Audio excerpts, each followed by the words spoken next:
Minha esposa disse que estava indo para uma reunião de família chata em Curitiba. Eu acreditei nela, porque o amor faz a gente confiar, mesmo quando os sinais gritam o contrário. Mas naquela noite, rolando o feed do meu celular, eu vi as tias dela postando fotos. Lustres, de cristal, champanhe. A família dela, vestida em seda pura. E lá estava ela, minha esposa, usando um vestido longo que eu nunca tinha visto, sorrindo sob luzes onde eu não fui convidado para estar. A 150 quilômetros de distância, eu fiquei sentado em silêncio, vendo as mesmas pessoas que um dia apertaram minha mão levantarem seus brindes como se eu nunca tivesse existido. Então, eu postei uma única foto, nada cruel, apenas honesta. E em poucas horas, a noite perfeita deles trincou como vidro. Às vezes, basta uma única verdade para arruinar uma vida inteira de fingimento. Eu sou o Tiago. E isso não é apenas sobre traição. É sobre o que o silêncio pode fazer com um casamento. Estou prestes a compartilhar algo muito próximo do meu coração. Mas antes de eu começar, diz um oi aí nos comentários ou me conta de onde você é. Eu adoro saber até onde minha história chega. É sempre bom saber que não estou sozinho nessa. Obrigado. Agora, deixa eu te contar tudo. E se você quiser mais histórias como a minha, cruas, reais e direto do coração, não esqueça de seguir o canal. Seu apoio mantém histórias assim vivas. O primeiro vento frio de junho empurrou as frestas da nossa casinha em São José dos Pinhais, trazendo com ele o cheiro de pinheiro e café. Lembro daquela manhã com clareza demais. Aquele tipo de silêncio que parece frágil, como uma xícara de porcelana que você não ousa nem respirar perto. A luz do sol estava pálida, mal tocando os azulejos da cozinha. Eu estava encostado no balcão, esperando o café terminar de passar, enquanto a Marina rolava o feed do celular, com o polegar se movendo mais rápido que o normal. Ela estava linda, mesmo daquele jeito apressado, cabelo preso meio solto, blusa de seda meio colocada para dentro da calça jeans. Mas tinha algo no rosto dela, naquela manhã. Uma pequena distância que eu não conseguia nomear. Ela disse aquilo como se estivesse lendo uma lista de compras. Tenho uma reunião de família em Curitiba esse fim de semana. Nada demais. Você ia odiar, ela completou. A voz dela era leve e ensaiada e passou direto por mim. Eu perguntei se ela queria que eu fosse junto. Ela nem olhou para cima quando respondeu. Não, amor. Vai ser chato. Só conversas sobre golfe e histórias velhas. Você devia tirar o fim de semana para você. Ela virou o celular com a tela, para baixo, na mesa, assim que disse isso. Eu vi um flash antes da tela escurecer. Apenas tempo suficiente para captar as palavras. Lista do jantar de noivado. Levou menos de um segundo, mas algo naquilo ficou para trás, como uma farpa na minha mente. A Marina caminhou até o armário e tirou uma capa de roupas. Ela hesitou. Depois abriu o zíper. Dentro estava um vestido turquesa. Seda, elegante. Nada parecido com o que você usaria numa reunião casual de família. Ela segurou o vestido contra o corpo e se olhou no reflexo da porta do micro-ondas, sorrindo um pouco. Talvez eu leve isso só por precaução, caso a mãe planeje algo mais chique. Você sabe como ela é. Então, quase como se percebesse que tinha falado demais, ela deslizou o vestido de volta para a capa e o pendurou atrás da porta. Eu ri baixinho, embora não achasse graça nenhuma. Parece um fim de semana bem chato mesmo, eu disse. Ela beijou minha bochecha, o perfume dela levemente floral. Não pensa muito nisso, Tiago. Eu volto domingo à noite. Depois que ela saiu, a casa pareceu grande demais. O vento uivava contra as janelas, fazendo elas tremerem suavemente, como se a própria casa soubesse de algo que eu não sabia. Notei a foto do nosso casamento pendurada um pouco torta na parede da sala. Estiquei a mão para endireitar, mas parei no meio do caminho. O ângulo parecia errado, mas honesto. No lado dela da cômoda, Estava a caixa de sapatos com os mesmos saltos turquesa que eu tinha dado a ela 2 aniversários atrás. Ela não tinha usado nenhuma vez. Toquei a tampa, depois recuei. Talvez amar signifique fingir não notar as pequenas mentiras que mantêm um casamento confortável. Talvez. A chaleira apitou. Servi o café, sentei e encarei a porta pela qual ela tinha acabado de sair. Meu celular vibrou com uma notificação de trabalho, mas eu ignorei. Em vez disso, abri minhas mensagens e digitei um texto rápido para a Bia, minha amiga da faculdade, uma fotógrafa que morava ali perto. Tá livre esse fim de semana? Preciso sair da cidade um pouco. Não apertei enviar imediatamente. Meu polegar pairou sobre a tela, enquanto o motor do carro dela ligava lá fora. Olhei para a caneca vazia que ela tinha deixado na pia e me fiz uma pergunta que eu não queria responder. Se é apenas uma reunião de família, por que ela precisa de um vestido de gala? A porta bateu e o som ecoou por mais tempo do que deveria. Conheci a família Bittencourt 5 anos atrás e desde então aprendi que o silêncio pode ser mais cortante que palavras. A casa deles, no bairro Batel, fica no alto, toda de vidro e simetria, olhando para uma cidade como uma pintura que recusa impressões digitais. Toda vez que entro lá, sinto a diferença entre de onde eu vim e onde eles acreditam que pertencem. No Natal passado, eles deram um jantar com o tema branco e prata. A mesa se estendia por todo o comprimento da sala de jantar, posta com taças de cristal e velas que cheiravam a dinheiro. A Marina me guiou para a ponta da mesa, perto da estação do buffet. Eu disse a mim mesmo que não importava. Era só um lugar.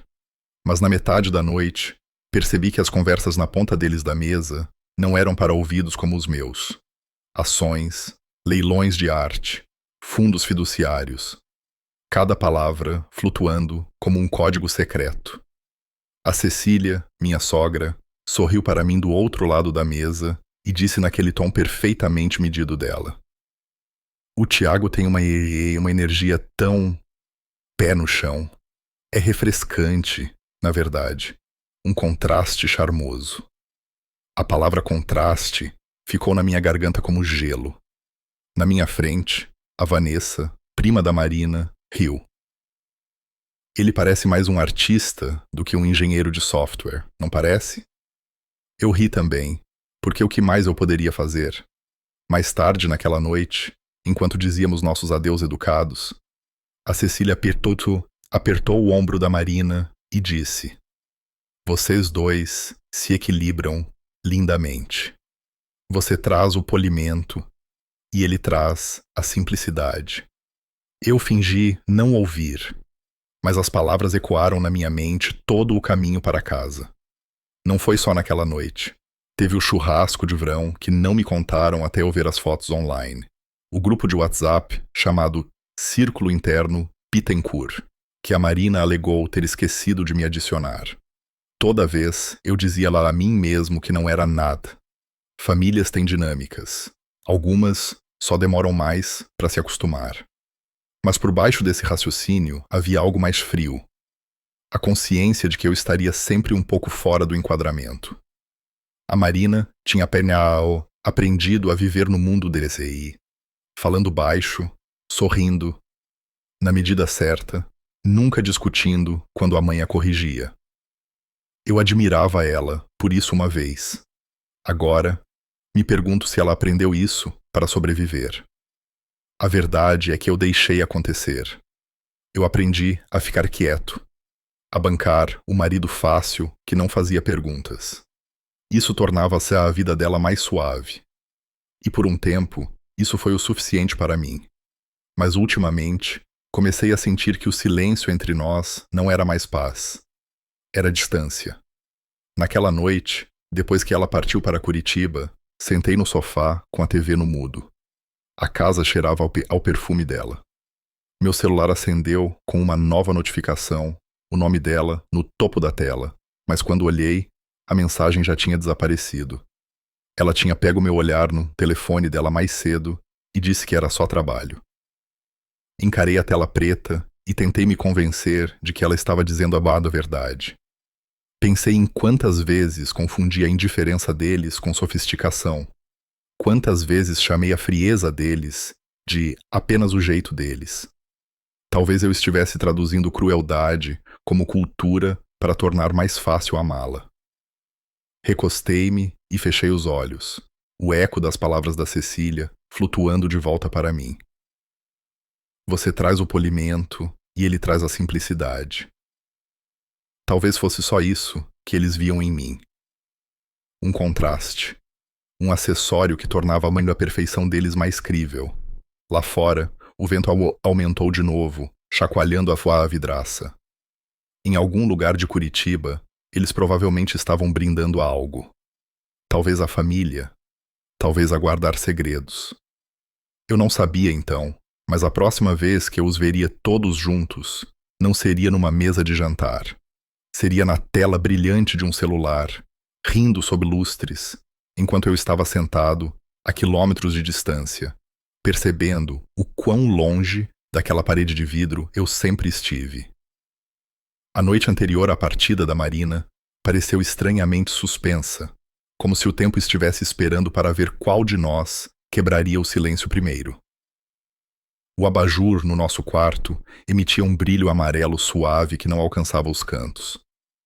Ela estava fazendo as malas, dobrando as roupas cuidadosamente, como se estivesse se preparando para algo mais formal do que tinha admitido. O vestido turquesa estava de fora de novo, estendido sobre a cama. Ela pegou meu olhar e disse: talvez eu leve, só por precaução. Nunca se sabe o que a mãe pode planejar. O tom dela era casual, mas as mãos se moviam com cuidado demais sobre o tecido. A caixa de sapatos com os saltos combinando estava aberta ao lado da mala. Por um segundo, achei que ela finalmente fosse usá-los. Então ela hesitou, fechou a tampa e a deixou de lado. Sentei na beira da cama, fingindo checar meu celular. Você vai sair cedo, eu disse. Não disse que começava no sábado? Ela fechou o zíper da mala, sem olhar para cima. O trânsito na descida da serra tem estado horrível. Melhor ir hoje à noite. Eu concordei com a cabeça, mas algo na voz dela parecia ensaiado. Quando ela me entregou o celular para ajudar a conectar uma playlist no Bluetooth do carro, uma notificação piscou brevemente na tela antes de desaparecer. Plano de assentos do ensaio: João e Celeste. Eu congelei. Os nomes pertenciam ao irmão mais novo dela e à namorada dele. Ensaio para quê? Um jantar? Uma festa? Meu polegar hesitou sobre a tela, mas ela já tinha pegado o telefone de volta. Obrigada, disse ela, guardando-o na bolsa antes que eu pudesse perguntar. Mais tarde naquela noite, liguei para a Sabia. Ela era o tipo de amiga que nunca fazia perguntas demais, mas sempre sabia quando eu precisava de uma fuga. Que tal um ensaio fotográfico lá na Serra do Rio do Rastro? Sugeri. Nascer do sol, a neblina, sem gente, pode limpar minha cabeça. Houve uma pequena pausa na linha antes de ela dizer sim. Uma hesitação que notei, mas não entendi. Às 6 da manhã, ela respondeu finalmente. Traz luvas, vai estar congelando. No andar de baixo, Marina estava trocando assim o papel de parede do celular. Peguei um vislumbre por cima do ombro dela. Uma longa mesa branca coberta de flores, taças brilhando sob luzes suaves. Bonito, eu disse, tentando parecer casual. Ela sorriu, bloqueando a tela. Só inspiração do Pinterest. Adoro paletas de cores limpas. Comemos em quase silêncio. Cada pequeno som, o arranhar de um garfo, o zumbido da geladeira, parecia estar preenchendo as palavras que não estávamos dizendo. Ela estava saindo 1 hora mais cedo do que o planejado. E quanto mais eu tentava dizer a mim mesmo que não importava, mais alta aquela pergunta não dita crescia dentro de mim. Por que ela parece estar se vestindo para uma celebração enquanto chama isso de reunião? Quando ela finalmente caminhou em direção à porta, com o casaco dobrado no braço, fiquei ali, sem saber o que dizer. Ela sorriu levemente, me beijou na bochecha e disse: "Não me espera acordado. Eu ligo quando chegar." A porta se fechou atrás dela, e uma rajada de ar frio entrou antes que o silêncio reivindicasse a casa novamente. Virei em direção ao quarto, notando a capa de roupas ainda pendurada atrás da porta. Preta, lisa, imóvel. Aquele tipo de silêncio que esconde mais do que admite. Coloquei a mão na caixa de sapatos, pressionando a tampa. Então meu celular vibrou. Era a Bia. Amanhã, 6 da manhã, Serra. Traz sua câmera e meias quentes. O vento aumentou lá fora, assobiando contra as janelas, como se tentasse me avisar. Eu não sabia ainda, mas as montanhas para as quais eu estava indo não iam me dar paz. Elas iam me entregar a verdade que eu estava me recusando a ver. Quando o amanhecer se estendeu sobre os picos da Serra Catarinense, o ar estava afiado o suficiente para morder. A Bia e eu passamos o início da manhã perseguindo a luz através da geada. A câmera dela clicando constantemente enquanto o mundo permanecia imóvel. Por algumas horas, consegui me perder no ritmo dos passos no chão congelado, o sibilo da respiração no frio, a simples beleza de não pensar. Entramos num pequeno café colonial, depois, nossas botas deixando rastros de gelo derretido no chão de madeira. O lugar cheirava a canela e café expresso. Lembro do calor batendo no meu rosto enquanto me sentava, me sentindo humano, de novo, pela primeira vez em dias. A Bia pediu 2 cafés e puxou o celular, rolando pelas fotos que tínhamos tirado.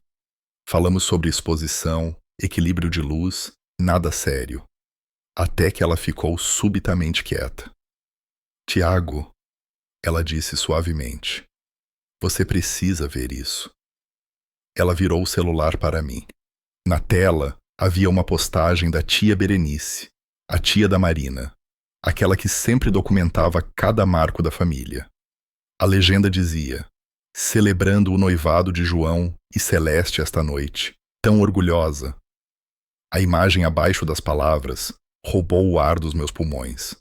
Um salão de festas brilhava sob lustres, mesas envoltas em branco e prata, uma parede de flores atrás do palco. Bem no centro estava Maia, a Marina, no vestido turquesa. Ela estava levantando uma taça ao lado do irmão. O sorriso dela, largo e fácil. Aquele tipo de sorriso que costumava pertencer a mim. Rolei para baixo com uma mão que não estava firme. Mais fotos. Mais ângulos. A família Bittencourt inteira reunida, suas risadas congeladas em quadros perfeitos. A Cecília num vestido longo. João e Celeste se beijando sob pétalas caindo. Cada imagem confirmava o que eu não queria acreditar. Não havia reunião de família. Nunca houve. Meu peito parecia oco. O ar no café, rarefeito demais. A voz da Bia soou distante quando ela disse meu nome. Eu não respondi. Apenas encarei a tela até meu reflexo se misturar com o deles. A quilômetros de distância, minha esposa estava na festa de noivado do irmão, uma para a qual eu não tinha sido convidado, uma que eu nem sabia que existia. Tentei ligar para ela uma vez, 2 vezes, 3 vezes. Caixa postal direto. Digitei uma mensagem. "Estou vendo as fotos. Por favor, me diz o porquê." Apareceu como entregue. Nunca lida. A Bia estendeu a mão sobre a mesa, mas eu recuei. Eu não queria conforto. Eu queria a verdade, e ela não viria dela. Abri a seção de comentários da postagem. "Tão adorável que a família toda estava lá hoje à noite", alguém escreveu. A tia Berenice tinha reagido com um coração. A palavra família ficou ali, como uma ferida, que eu não conseguia fechar. Saí do café, pisando no ar fino da montanha. O mundo tinha ficado mais quieto, aquele tipo de silêncio que pressiona os ouvidos. Caminhei pela beira de um lago congelado, minha respiração virando nuvem. A raiva que deveria ter vindo nunca veio. O que me preencheu foi humilhação. Uma dor profunda e constante que começou na minha garganta e desceu. Pensei na foto do casamento pendurada torta na nossa parede, nos saltos turquesa, ainda na caixa, no jeito que ela me disse para não ir. Talvez essa fosse a verdade que eu não queria encarar. Eu não era parte da família dela. Não de verdade. Eu era um acessório que ela podia deixar de lado quando não combinava com o ambiente. A geada começou a cair, suave no início, depois mais pesada, quase como neve. Sentei num banco perto do lago e assisti o mundo borrar em branco. Eu não chorei. Não me movi. Apenas deixei que me cobrisse até que tudo doesse menos que as fotos. O riso desapareceu no mesmo silêncio frio. Quando finalmente me levantei, a Bia estava lá, câmera na mão. Ela não disse uma palavra. Ela levantou a lente e tirou uma foto minha contra o branco. Rosto ilegível, a montanha se estendendo atrás de mim. Guarda isso, disse ela baixinho. Você pode precisar algum dia. Eu não entendi o que ela quis dizer naquele momento. Mas depois, quando aquela imagem alcançasse as mesmas pessoas que tinham me apagado, eu perceberia o que ela viu naquele instante. Um homem despido de toda mentira, exceto aquela que ele se recusava a continuar vivendo. A noite caiu sobre a serra com aquele tipo de quietude que pressiona as costelas. O fogo estalava dentro do pequeno chalé, jogando luz dourada contra as janelas. Embaçadas. A Bia estava sentada de pernas cruzadas no tapete, editando fotos no laptop, o rosto iluminado em tons alternados de laranja e azul. Eu sentei ao lado da lareira, o brilho refletindo na tela do meu celular. As montanhas lá fora foram engolidas pela escuridão, mas o peso no meu peito parecia mais pesado do que qualquer coisa além daquelas paredes. Abri a galeria e encarei a foto que ela tinha tirado naquela manhã. Eu em pé no frio, metade na luz, metade na sombra. Minha expressão parecia desconhecida, como alguém que já tinha perdido mais do que percebia. Pensei na postagem que tinha visto. As risadas, os lustres, o vestido turquesa. Longe dali, eles provavelmente ainda estavam celebrando, alheios ao fato de que o homem que eles tinham apagado ainda estava respirando. Digitei uma legenda sem pensar. Algumas reuniões celebram quem está faltando, não quem está presente. As palavras ficaram na tela por um longo tempo. Meu polegar pairou sobre o botão de postar, hesitando entre o orgulho e o luto. Então eu apertei. A foto foi ao ar às 21h12. Às 21h31, a primeira notificação apareceu. Às 21h40, 10 pessoas tinham compartilhado. Amigos da faculdade, colegas de trabalho, até alguns com quem eu não falava há anos. Um comentário apareceu. Tiago, você tá bem? Outro dizia. Que barra, cara. Virei a tela para baixo e encarei o fogo até as toras colapsarem em brasas. À meia-noite, o telefone não parava de vibrar. A vibração ecoava pelo chão de madeira, constante como um batimento cardíaco que eu não queria sentir. Finalmente, silenciei e adormeci no sofá, o telefone virado para baixo, ao meu lado. Quando a boa manhã chegou, a luz do sol empurrou as cortinas como uma confissão. A Bia já estava de pé, tomando café, com uma expressão cautelosa. Talvez você queira checar seu celular, disse ela. Minha caixa de entrada estava inundada. Chamadas perdidas, mensagens não lidas, marcações. Alguém tinha tirado print da minha legenda e compartilhado com uma manchete. Homem excluído de evento, da família da esposa, posta foto assustadora. Em poucas horas, a história tinha se espalhado. Vi comentários de estranhos. Ele nem foi convidado. Crueldade clássica da classe alta. O quarto inclinou ligeiramente enquanto eu rolava a tela. Não era mais fofoca. Era exposição. A foto que não tinha sido nada além de uma liberação de dor estava agora sendo dissecada por pessoas que não me conheciam, transformada em algo maior que meu casamento. Lá em Curitiba, naquele mesmo momento, a noite perfeita dos Bittencourt estava desmoronando. Um vídeo surgiu da festa de noivado, um garçom filmando a família rindo quando alguém mencionou a postagem. O sorriso da Cecília congelou no meio da frase. O rosto dela endureceu, olhos afiados como vidro. Eu repeti aquele vídeo várias vezes, não por satisfação, mas para entender o olhar nos olhos dela. Não era culpa. Era medo. Medo de que a ilusão deles tivesse rachado. Ao meio-dia, uma mensagem da Marina chegou. Você está me fazendo parecer mal. Você está fazendo a gente parecer mal. Encarei as palavras dela até embaçarem. Então digitei de volta. Você fez isso sozinha no momento em que mentiu. Eu só parei de guardar seu segredo. Não mandei mais nada. Não havia nada para defender. Pela primeira vez em meses, senti uma calma estranha. Medo e alívio emaranhados, como a primeira respiração profunda depois de prender o ar por muito tempo. Lá fora, o vento uivou de novo, varrendo a geada contra as janelas. Meu celular vibrou uma última vez naquela noite. Uma chamada de um número que eu não reconheci. Quando vi o nome, meu estômago gelou. Cecília Bittencourt. Deixei tocar.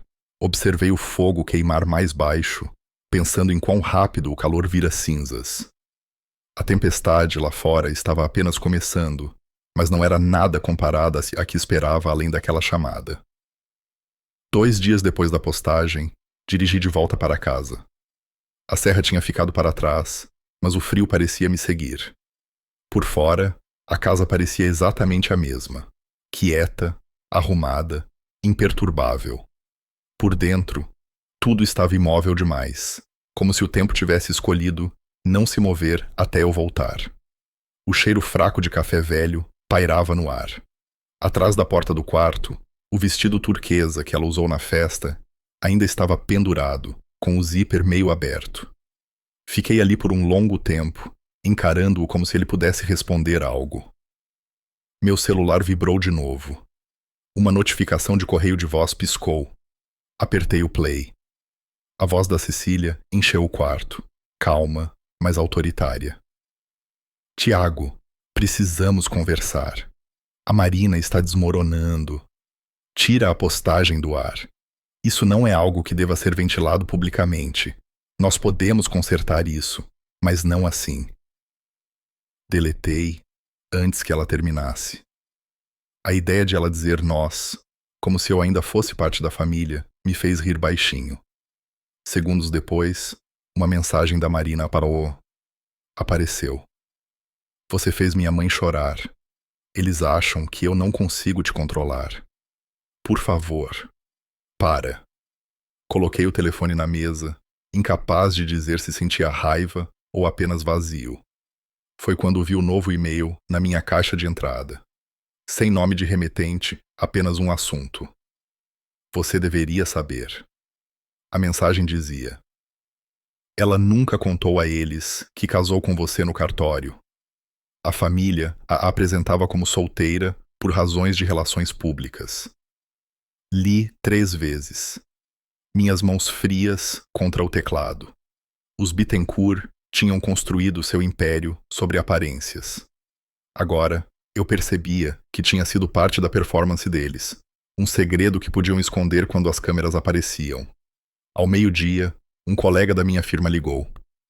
Ei, Tiago, olha, não sei o que está rolando, mas um dos nossos clientes é ligado à família Bittencourt. Eles estão nervosos com a atenção. Podem tirar a conta da nossa agência se isso continuar nos trends. Por um segundo, não consegui falar. Agradeci e desliguei, a ironia cortando fundo. Eu tinha passado anos trabalhando para construir estabilidade e agora a verdade ameaçava desfazer tudo. Quando a Bia apareceu mais tarde, ela trazia uma revista aberta numa matéria. Você viralizou, disse ela, me entregando. A manchete lia: uma foto que dividiu classes. Abaixo, a legenda me descrevia como um símbolo de como o silêncio protege o privilégio. Eu não sabia se ria ou vomitava. Meu coração partido privado tinha se tornado uma declaração pública. No pôr do sol, a luz desapareceu num laranja machucado. Ouvi a porta da frente abrir e fechar suavemente. Os saltos da Marina clicaram contra o piso de madeira antes de parar no corredor. Precisamos conversar, disse ela. A voz dela tremia, não de culpa, mas de exaustão. Ela estava parada ali no seu casaco caro, o cabelo puxado para trás. Os olhos vermelhos, o tom quebradiço. Você transformou minha família num espetáculo. Não, eu disse. Eu apenas parei de fingir que a bondade da sua família era real. Ela recuou, mas não desviou o olhar. Você não entende, Tiago. Minha mãe trabalhou a vida inteira para construir essa reputação. Ela só queria as coisas perfeitas para o João. Você a humilhou. Então, ela deveria ter me convidado. Eu disse, uniformemente. Ela deveria ter ficado ao lado da verdade. A voz da Marina falhou. Ela me disse que se você fosse, arruinaria tudo. Os doadores, a imprensa, os patrocinadores. Ela parou, percebendo o que tinha admitido. Então, ela disse a todos que você era solteira? Perguntei calmamente. Era sobre isso? Imagem? O silêncio dela disse mais do que qualquer confissão poderia. Ela parecia pequena, quase transparente. Eu só queria paz, ela sussurrou. Peguei os saltos turquesa, ainda na caixa, e os coloquei na cômoda. Paz construída sobre mentiras não é paz, Marina. É decoração. Lágrimas encheram os olhos dela. Eu não queria que chegasse a esse ponto. Eu concordei, lentamente com a cabeça. Nem eu. Mas uma vez que a verdade sai, você não pode escolher quem ouve. O relógio tic-taqueava, estava entre nós. A raiva dentro de mim tinha esfriado em algo mais afiado, clareza. Eu não estava mais gritando. Não estava implorando. Eu tinha terminado de tentar caber numa foto que nunca foi feita para mim. Peguei meu casaco da cadeira e joguei sobre o ombro. Ela olhou para cima, assustada. Onde você vai? Para algum lugar quieto, eu disse. Você pode ficar com a casa, as histórias, o sobrenome da família. Eu fico com o que restou da minha dignidade. Passei por ela no corredor que ainda cheirava levemente ao perfume dela. Na porta, me virei mais uma vez. Ela estava parada perto da janela, emoldurada pela mesma luz que uma vez a fez brilhar. Agora, só projetava uma sombra. Lá fora, a noite estava caindo espessa e constante. A rua estava vazia, o mundo embrulhado num silêncio prateado.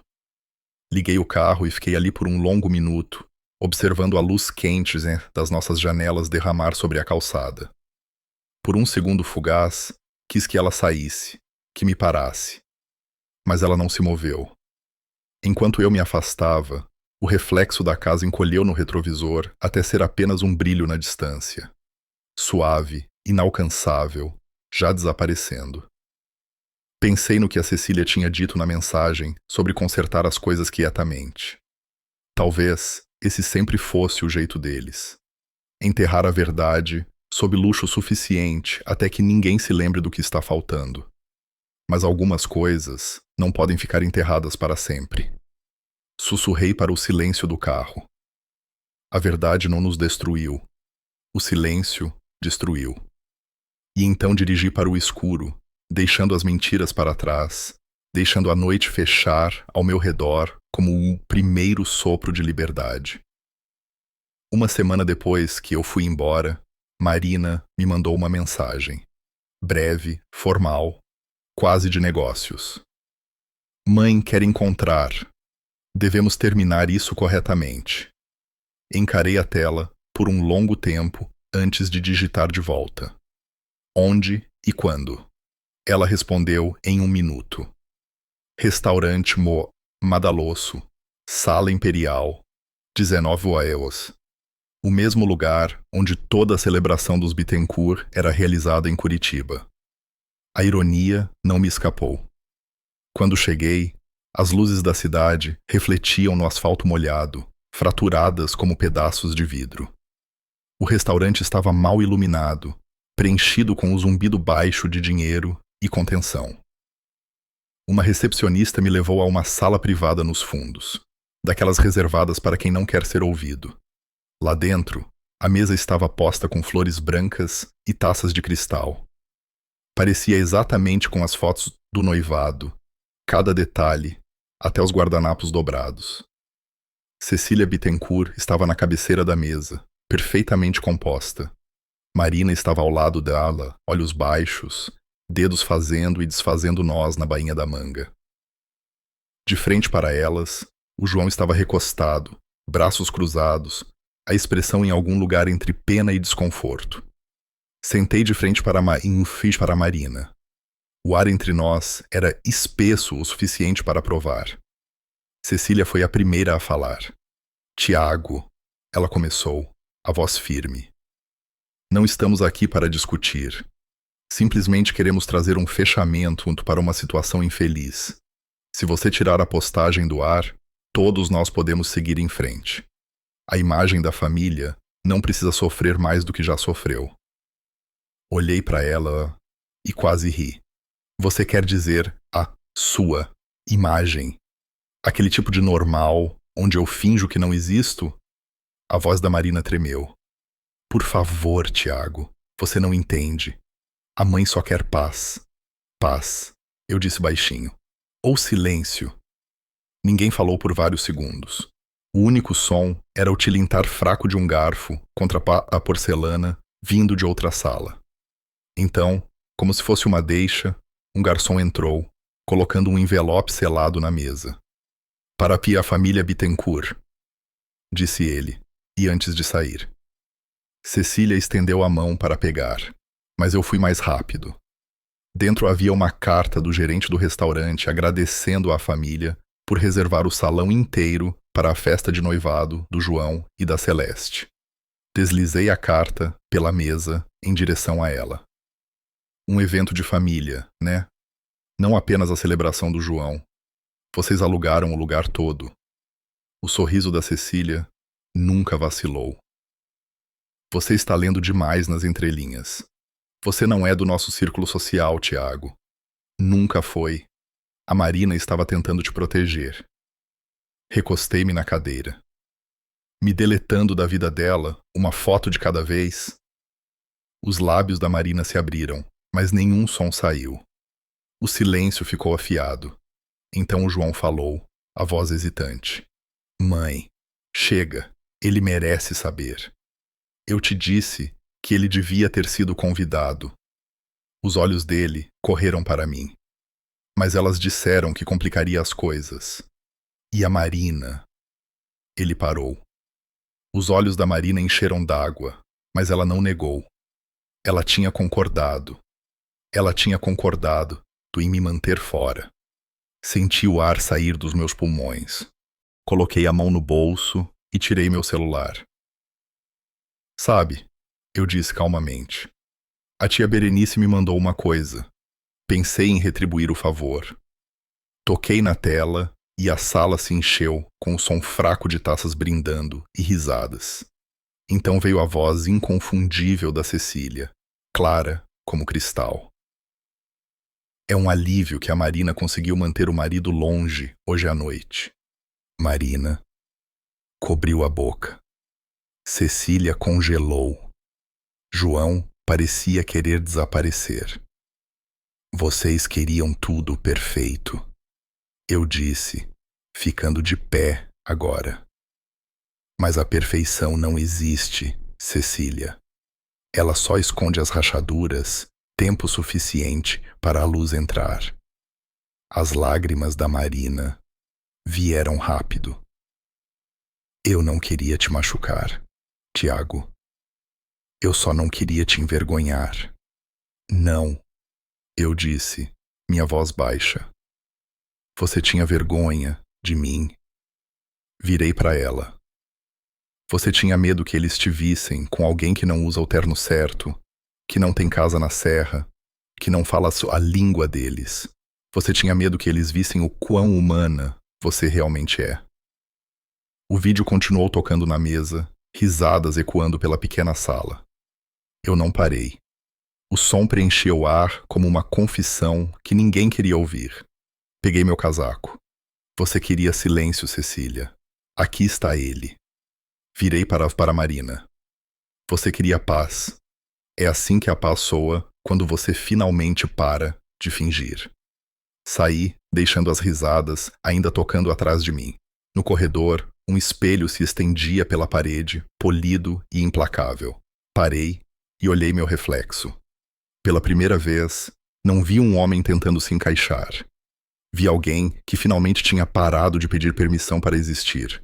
Ao pisar fora, o ar de Curitiba estava frio e limpo. A cidade brilhava atrás de mim como vidro quebrado. Quando a parede de cristal, finalmente, estilhaça, pensei.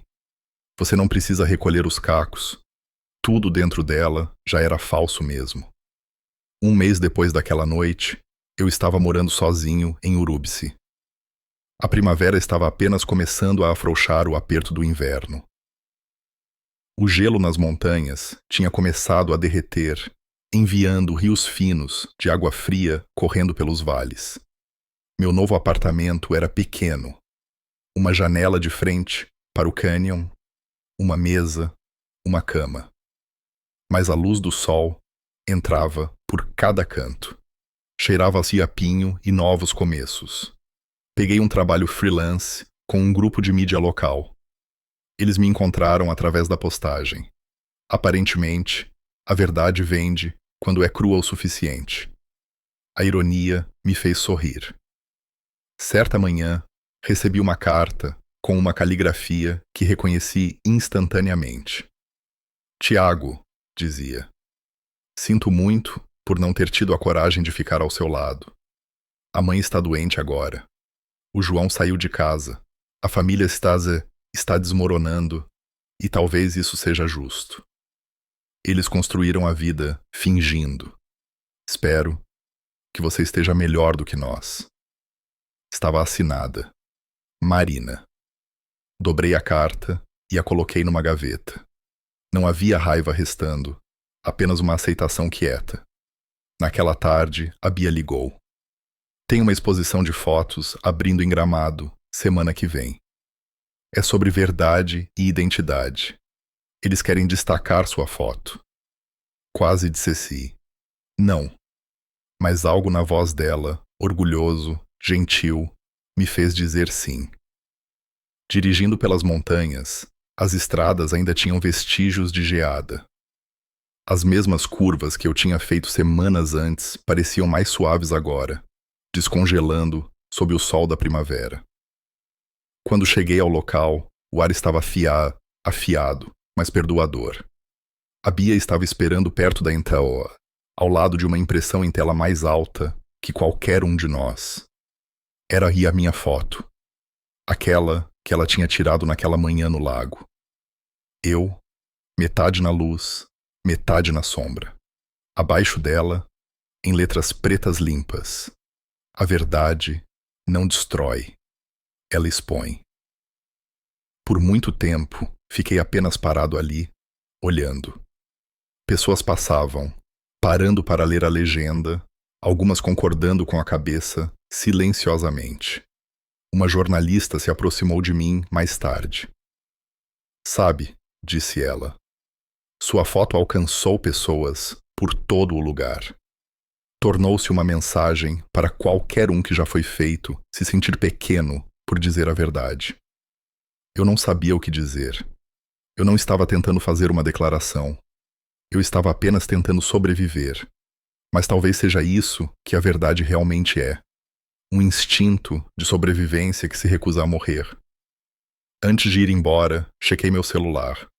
Um novo e-mail estava na minha caixa de entrada. Era da tia Berenice. Eles cortaram relações comigo, escreveu ela. Mas não me arrependo. Aquela noite precisava de luz. Obrigada por dar isso a eles. Fechei a mensagem e olhei para os picos. A serra brilhava sob o sol, o ar fino e claro. Subi uma trilha, curta acima do local, até chegar a moar uma borda com vista para o vale. O vento era forte o suficiente para arder, trazendo o cheiro de gelo derretido e araucária. Sussurrei para ninguém. Eu costumava pensar que o silêncio mantinha a paz. Agora eu sei que ele só esconde o sangramento. Levantei minha câmera e tirei outra foto. O horizonte de ir queimando em ouro, onde o sol cortava a neblina. O momento parecia inteiro, não forçado. Naquela noite, de volta ao meu apartamento, carreguei a imagem. A legenda dizia: a montanha não mente, ela apenas permanece. Pela manhã, milhares tinham compartilhado. Entre os comentários, um chamou minha atenção. É lindo, Tiago. Obrigada por me ensinar a ficar de pé. Era assinado simplesmente Marina. Eu não respondi. Algumas palavras não precisam de respostas. Elas só precisam existir. O sol subiu mais alto fora da minha janela, pincelando as montanhas com luz. Pisei na varanda, respirando o ar fresco, o mundo abaixo, ainda embrulhado em silêncio. Pela primeira vez, em muito tempo, aquele silêncio não parecia uma gaiola. Parecia espaço. Existem perdas das quais você não se cura. Apenas verdades que você aprende a carregar. Olhei para os picos, o gelo começando a derreter sob o sol da manhã. E pensei, o mundo não me deve desculpas. Ele só me deve a chance de continuar de pé. E então, caminhei de volta para dentro, a luz me seguindo, quente e inquebrável.